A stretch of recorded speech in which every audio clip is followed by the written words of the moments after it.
Morning বন্ধুরা, কি করছো? তোমাদের সামনে আমি নিয়ে এসেছি আজকে সরপুঁটি মাছের ঝোল। সরপুঁটি দিয়ে পুঁটি মাছের ঝোল। তো এটার জন্য আমি কি করেছি, এখানে প্রায় 15-20-20-20টার মতো মাছ আছে।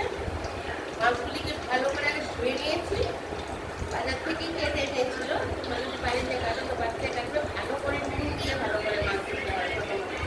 তারপর মাছগুলিকে ধুয়ে তারপর মাছগুলিকে ভালো করে ভেজে নিয়েছি।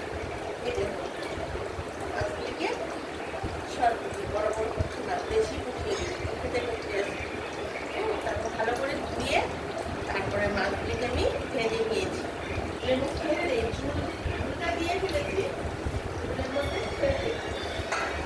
তারপর মাছগুলিকে ভাজার পর তোমরা যদি শিলনোড়াতে বাটো, আমি মিক্সিতে করেছি। বড় একটা পেঁয়াজ, 4-5টা কাঁচা লঙ্কা, ছোট্ট একটা আদা, আর সঙ্গে দিয়েছি 1 চামচ